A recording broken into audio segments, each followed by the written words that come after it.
In a world that moves so fast, where everything feels like it's demanding your attention, sometimes I forget to breathe. We all need a moment of exhale. As many artists may relate, I'm an anxious person. I get overwhelmed easily. And that's where mandala art comes into my life. Mandalas has been used since ancient times as a meditative practice. The repetitive, symmetrical shapes calm the nerves and bring deep reflection, both when you create it and when you gaze upon it. If everyday life is an inhale of excitement, joy, stress, or sorrow, then creating mandala arts is my exhale. My way of breathing again. Okay, let me show you how to create one. The first step is preparing the shape. All you really need is paper or wood, a ruler, a compass, and if you really want to be precise, a protractor. Personally, I love drawing on wood. It feels warm in my hands, like the art is alive, breathing with me. With a ruler and compass, I draw the guidelines. Lines that may look dull, but to me, it's like a quiet meditation. It's relaxing. Then, I let my instincts guide me. Some shapes become softer, others sharper. It's never fully planned, and trusting the process. But if you're new to this, don't worry. There's no right or wrong in mandala art. You can always start by tracing the sacred geometry, ancient patterns that are just so beautiful. That's how I began to. After the base shape is done, I do a little research. Historically, mandalas told stories of gods and of the universe of Buddhism.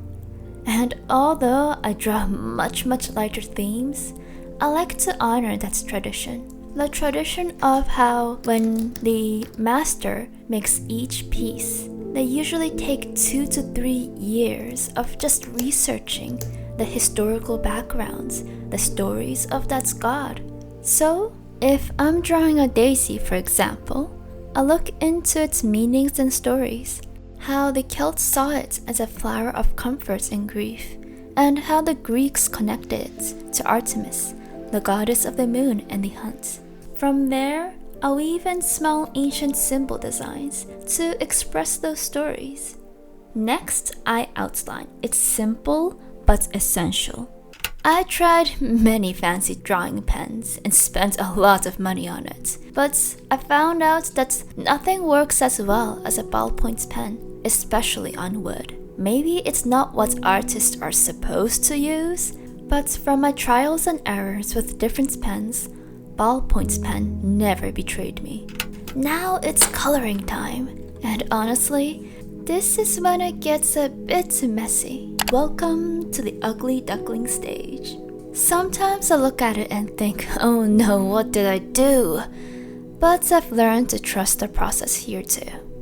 I use watercolor for the soft base, and a touch of acrylic for depth. And finally, my favorite, a hint of light gold iron paint for shimmer. It's the same gold I've been using since the day I began.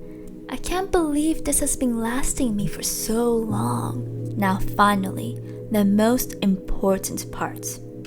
The details. The dots, the zigzags, the waves. There are countless techniques you can use to add details. This is where time slows down. Every small repetition becomes like a heartbeat. A quiet, rhythmic meditation.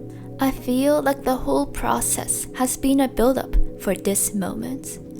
I love seeing how each line of detail makes the mandala slightly more beautiful, and the repetitive action is just so calming. Most of the time, I glaze my mandalas with resin to make them last longer and shine a little more. I'm still learning how to handle resin properly, since I started only a few months ago. It's a work in progress. And that's how my mandalas come to life. Maybe my way isn't the most common way, according to what I see on the internet, that is, but it's what feels most natural for me right now. There are many ways to create a mandala, but every one of them is an act of breathing. If you're feeling tired, overwhelmed, or lost, perhaps mandala art, or any other self-expression really, can be your exhale too. You can't breathe without it, and that's why I create mandala art. I hope this video inspired you, and thank you so much for watching. Until the next one.